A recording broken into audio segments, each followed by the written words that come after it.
जय हिंद साथियों, नमस्कार। मैं प्रत्युष श्रीवास्तव एक बार फिर स्वागत करता हूं आप सबका आपके अपने इस यूट्यूब चैनल कुंवर स्टडी पर। साथियों, यूपीएससी स्टेट पीसीएस मुख्य रूप से इसके लिए जो हमारा यह बैच मुफ्त रूप से चल रहा है, इसमें हम एंशियंट हिस्ट्री यानी प्राचीन इतिहास की बात फिलहाल कर रहे हैं और उधर हम दूसरे में पॉलिटी सब्जेक्ट जो है उसे धीरे धीरे कवर करते चले जा रहे हैं। उसमें भी हम संविधान तक पहुंच चुके हैं साथियों। और अगर आप अपने तैयारी को यूपीएससी या स्टेट पीसीएस की किसी भी तैयारी में आप लगे हैं तो इस चैनल में आप अपना थोड़ा सा समय ज़रूर देकर देखें। मैं उम्मीद करता हूं कि आप सबको जो है बिल्कुल इससे बहुत फ़ायदा होने वाला है। आप अपना इसमें समय दीजिए, अपना इससे नोट्स तैयार करिए, दोहराते चलिए, समझते चलिए, परखते चलिए। मैं वादा करता हूं कि कोई भी क्वेश्चन आपको बाहर से देखने को नहीं मिलेगा साथियों। यूपीएससी और पीसीएस के पीटी को सिलेबस को मुख्य रूप से देखकर इसको मैंने तैयार किया है। इसमें मैं जितने पॉइंट्स आपको क्लियर करूंगा उससे लगातार क्वेश्चन पूछे जा रहे हैं और इसके अलावा कहीं से क्वेश्चन केवल एक दो देखने को मिलते हैं, उसके अलावा आपको क्वेश्चन नहीं देखने को मिलेगा साथियों। सब कुछ इसमें हमने समाहित कर रखा है। तो अगर आप चैनल पर नए हो तो सब्सक्राइब कर लीजिएगा सबसे पहले चैनल को और बेल आइकन को प्रेस कर लीजिएगा ताकि आप तक हमारी सभी लेटेस्ट नोटिफिकेशंस पहुंचती रहें। तो बात करते थे हम साथियों प्राचीन इतिहास की, जिसमें हम कल बौद्ध धर्म को ख़त्म करके जैन धर्म के बारे में थोड़ा सा हमने देखा था और हमने जाना था कि इसमें कुल जो है 24 तीर्थंकर हुए और जिनमें से हमें केवल 23वें और 24वें तीर्थंकर के बारे में ही हमें डिटेल से जानकारी प्राप्त है। तो आज हम देखते हैं उन्हीं 23-24वें तीर्थंकर और बात करते हैं जैन धर्म के बारे में साथियों। तो आइए शुरू करते हैं आज से हम अपनी क्लास को। आज का जो हमारा टॉपिक रहेगा सर्वप्रथम वो है पार्श्वनाथ, जो 23वें तीर्थंकर थे जैन धर्म के। इन्हीं से आज की हम अपने टॉपिक को शुरू करते हैं साथियों। इनके पिता काशी के राजा अश्वसेन थे, यानी काशी महाजनपद के जो राजा अश्वसेन थे उन्हीं के पुत्र थे पार्श्वनाथ जी। वह माता वामा कौशल के राजा नरवर्मन की पुत्री थी। अर्थात इनके पार्श्वनाथ के पिता अश्वसेन काशी महाजनपद के राजा थे और इनकी माता जो थी वामा, वे कौशल महाजनपद के राजा नरवर्मन की पुत्री थी तथा इनकी पत्नी प्रभावती थी। इनकी पत्नी का नाम प्रभावती था। इन्होंने 30 वर्ष की उम्र में गृह त्याग किया था।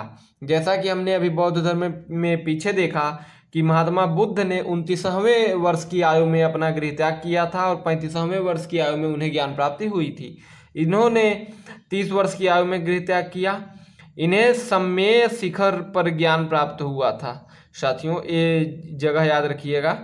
इन्हें महान पुरुष निग्रंथि की उपाधि मिली।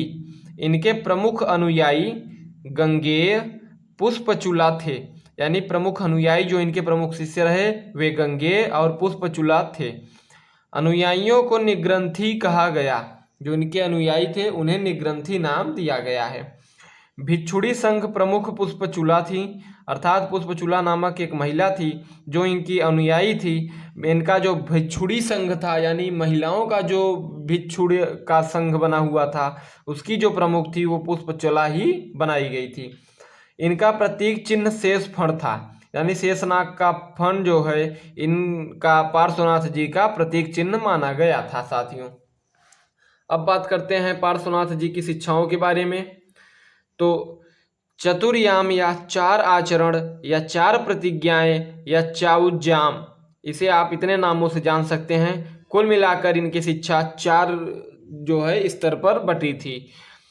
पहला सत्य, दूसरा अहिंसा, तीसरा अस्तेय, चौथा अपरिग्रह। सत्य जो था अर्थात सदा सत्य बोलना चाहिए। दूसरा था इनका शिक्षा अहिंसा का, यानी प्राणियों की हिंसा नहीं करनी चाहिए हमें। तीसरा इनकी शिक्षा थी अस्तेय, अर्थात चोरी नहीं करनी चाहिए। चौथी इनकी शिक्षा थी अपरिग्रह, यानी संपत्ति का संग्रह नहीं करना चाहिए। संपत्ति को संग्रहित नहीं करना चाहिए, बल्कि संपत्ति एक ऐसा संसाधन है कि जिसके पास नहीं है, अगर आपके पास ज़्यादा है तो उसमें भी आप थोड़ा सा बांट दीजिए। यही इनकी शिक्षाएं थी। और इन्होंने जो बताया, इनका जो दूसरा शिक्षा था अहिंसा का, अर्थात प्राणियों की हिंसा नहीं करना चाहिए। इन्होंने हिंसा 3 प्रकार से माना है साथियों, कि मन से अगर हम किसी के बारे में गलत सोचते हैं तो वह भी हिंसा है, इससे हमें बचना चाहिए। वचन अर्थात हम अपने शब्दों से अगर किसी को कुछ कठोर कटु बोलते हैं, अप्रिय बोलते हैं, तो वह भी हिंसा के समान है, अर्थात हमें कटु वचनों से भी बचना चाहिए। तीसरा इनकी शिक्षा थी कर्म की साथियों, अर्थात हमारे जो कर्म हैं वह गलत नहीं होने चाहिए, अर्थात वह गलत कर्म भी इन्होंने हिंसा में जोड़ा है साथियों। तो इसलिए इनके अनुसार ये तीन जो भाग थे इनसे हिंसा हो सकती थी। आगे बात करते हैं, महावीर स्वामी ने इसी में ब्रह्मचर्य जोड़ा और फिर ये चतुर्याम पंच महाव्रत कहा गया, अर्थात जो इसके 24वें तीर्थंकर महावीर स्वामी थे, पार्श्वनाथ जी के इन 4 शिक्षाओं में ही उन्होंने ब्रह्मचर्य नामक अपना एक शिक्षा जोड़ दिया, और उसके बाद जो पार्श्वनाथ का चतुर्याम था वह महावीर का पंच महाव्रत बन गया साथियों। तो ये थी जो है पार्श्वनाथ के बारे में जानकारी। केवल इतनी जानकारी बहुत है, इनसे हर साल क्वेश्चन पूछे जा सकते हैं, पूछे जाते हैं, तो इसलिए आप जो है इस पॉइंट को अच्छे से याद समझिएगा। उसके बाद जो बात करते हैं महावीर स्वामी की, जो कि 24वें तीर्थंकर थे जैन धर्म के। इनका जन्म 540 बीसी अर्थात 540 ईसा पूर्व या 599 बीसी में कुंडग्राम वैशाली आधुनिक वासुकुंड क्षेत्र में हुआ था। ये जाति से ज्ञात्रिक क्षत्रिय थे, अर्थात इनकी जाति क्षत्रिय की थी। इनका गोत्र कश्यप था, वंश इस्बांटु तथा प्रतीक सिंह था, अर्थात इनका जो प्रतीक चिन्ह था वह सिंह अर्थात शेर का था। इनका वंश इस्बांटु वंश का था, ये इस्बांटु वंश से संबंधित थे, इस चीज को ध्यान रखिएगा। उसके बाद हम बात करते हैं, इनके पिता का नाम सिद्धार्थ, जिनका अन्य नाम श्रेयांश या यशांश था, वह माता त्रिशला, जिसे विदेह दत्ता या प्रियकारिणी भी कहते थे थी। यानी इनके पिता का नाम सिद्धार्थ और माता का नाम त्रिशला मुख्य रूप से था। महावीर के बचपन का नाम वर्धमान था।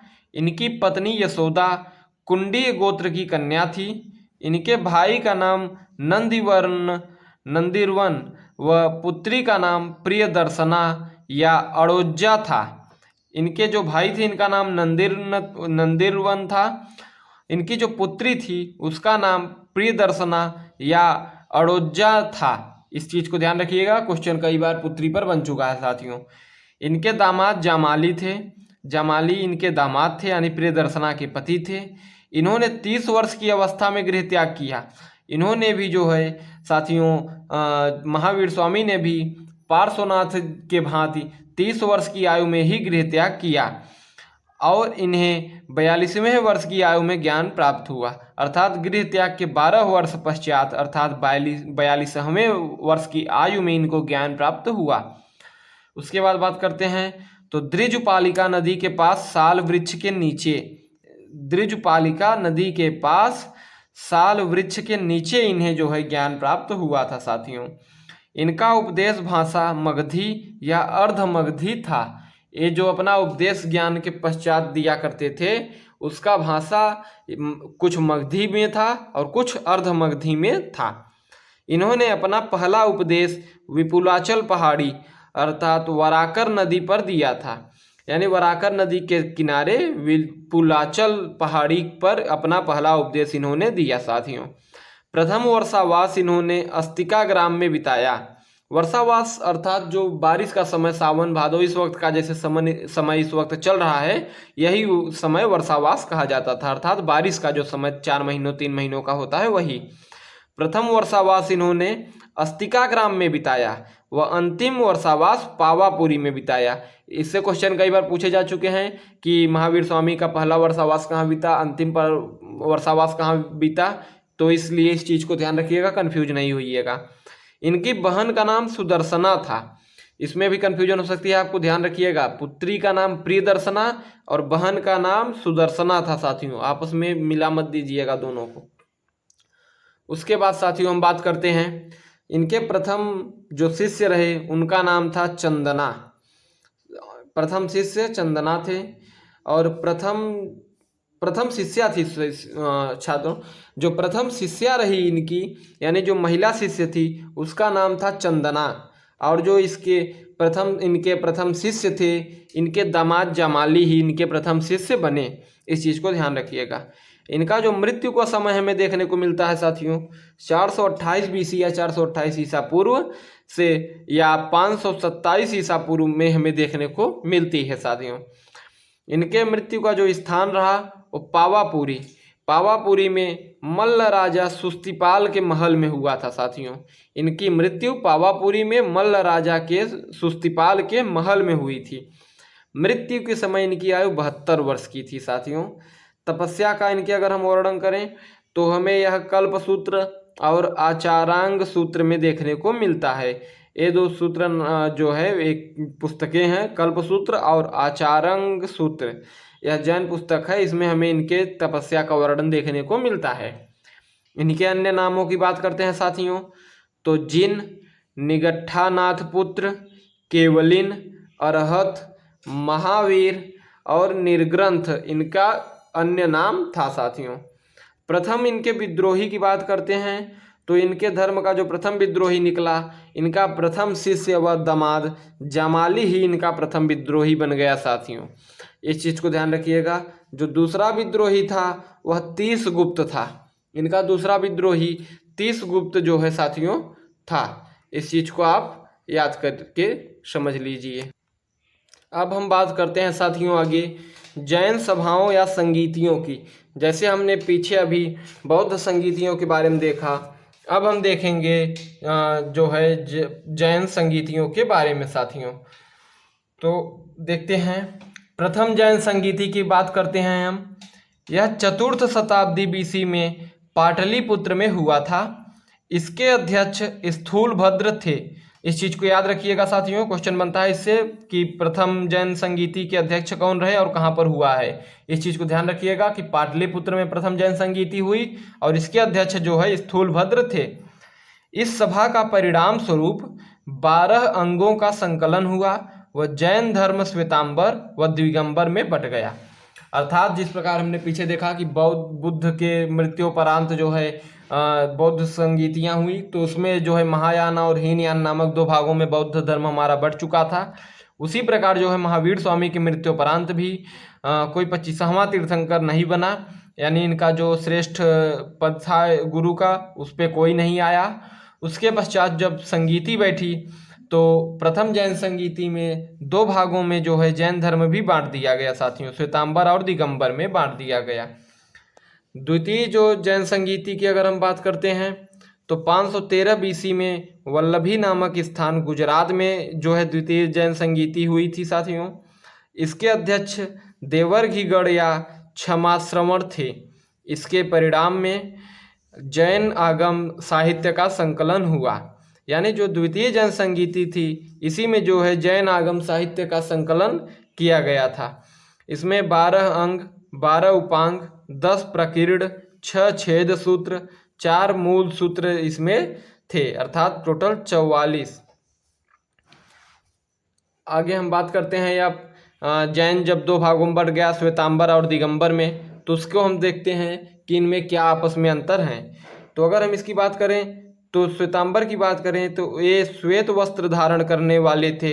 यह स्थूलभद्र के समर्थक अनुयायी थे जो कि मगध वाले भी कहलाए, अर्थात स्थूलभद्र के जो प्रथम जैन संगीति के अध्यक्ष भी थे उसके अनुयायी थे और ये लोग मगध वाले कहलाए। और अगर हम दिगंबर की बात करें तो इनकी दिशाएं ही वस्त्र थी, अर्थात नग्न रहने वाले थे। यह भद्रबाहु के समर्थक अनुयायी थे जो कि दक्षिण वाले कहलाए, अर्थात श्वेतांबर श्वेत वस्त्र धारण करते थे जबकि दिगंबर कोई वस्त्र धारण नहीं करते थे। ये लोग श्वेतांबर यति, आचार्य, साधु श्वेतांबर जैनी थे, जबकि दिगंबर जैनियों को झुल्लक, ऐल्लक व निर्ग्रंथ कहा गया। अर्थात जो श्वेतांबर दिगंबर जैनी थे, श्वेतांबर जो जैन थे उन्हें यति, आचार्य और साधु कहा गया, जबकि दिगंबर जो जैन थे इनको झुल्लक, ऐल्लक और निर्ग्रंथ कहा गया साथियों। आगे हम इनके अंतर को देखते हैं। तो अगर हम श्वेतांबर की बात करें तो ये भोजन आवश्यक समझते थे, जबकि दिगंबर ज्ञान प्राप्ति के बाद भोजन आवश्यक नहीं समझते थे। श्वेतांबर के अनुसार, इनके अनुसार महावीर का भ्रूण परिवर्तन कर त्रिशला के गर्भ में स्थापित किया गया था और अगर हम दिगंबर की बात करें तो ये महावीर के केवल एक ही भ्रूण को मानते हैं। श्वेतांबर लोग महावीर को विवाहित मानते थे, जबकि महावीर को अविवाहित जो है दिगंबर लोग मानते थे। श्वेतांबर लोग 19वीं तीर्थंकर मल्लीनाथ को महिला मानते थे, जबकि दिगंबर की बात करें तो ये 19वीं जो तीर्थंकर थे मल्लीनाथ, इनको पुरुष मानते थे। इनका मत है कि महिला तीर्थंकर नहीं हो सकती है, इसलिए जो है मल्लीनाथ पुरुष थे। क्योंकि अन्य जो जितने भी हमारे देखने को मिलते हैं तीर्थंकर, उनकी इतिहास गुप्त रही, इसलिए जो है क्लियरिटी नहीं आ पाई साथियों। आगे बात करते हैं तो श्वेतांबर की बात करें तो ये जैन आगम साहित्य में विश्वास करते थे, जबकि दिगंबर की बात करें तो इन्हें आगमों को मान्यता नहीं दी, अर्थात साहित्यों को ये लोग नहीं देखते थे। श्वेतांबर की बात करें तो पुजेरा या डेरावासी, मंदिर मार्गी तथा डुडिया या स्थानकवासी था, या विस्तोला श्वेतांबरों का उप संप्रदाय था। जबकि वहीं अगर हम बात करते हैं दिगंबर की तो 20 पंथी, 13 पंथी, तारण पंथी जिसे समैया पंथी भी कहते हैं, तोता पंथी व गुमान पंथी दिगंबरों के उप संप्रदाय थे। गुप्तोत्तर काल में दिगंबरों का केंद्र बंगाल का पुंड्रवर्धन था, जहां ह्वेनसांग ने जैन धर्म को समृद्ध स्थिति में देखा था। ह्वेनसांग जो कि विदेशी यात्री था, उस गुप्त काल में भारत आया हुआ था जो है भारत का दर्शन करने के लिए, तो उसने उस वक्त जो है जैन धर्म की समृद्ध स्थिति को देखा। अब साथियों हम बात करते हैं जैन धर्म के योगदान का। तो महावीर स्वामी ने ही सबसे पहले कहा कि जियो और जीने दो। महावीर स्वामी का प्रधान उद्देश्य था अप्पा से परमप्पा, अर्थात आत्म तत्व ही परमात्मा है। इस चीज़ को ध्यान रखिएगा, ये वाक्य कई बार पूछा जा चुका है कि ये वाक्य किसका था।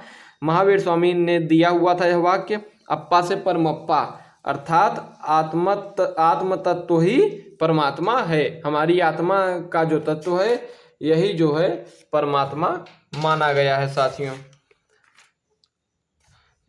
तो उसके बाद अब हमारा आता है जो है कला का क्षेत्र और जो है तीर्थंकरों के बारे में अन्य जानकारी साथियों। तो इसे हम कल की क्लास में रखते हैं, वरना वीडियो लंबा हो जाएगा और समझ में आएगा नहीं, इसलिए जो है आज हम इतने पर ही अपना समाप्त करते हैं क्लास को। और आप मेहनत करते चलिए, जो है अपने साथ अपने नोट्स को तैयार करते चलिए और लिखते चलिए, अपने हाथों से तैयार करते रहिए सभी सब्जेक्ट्स को।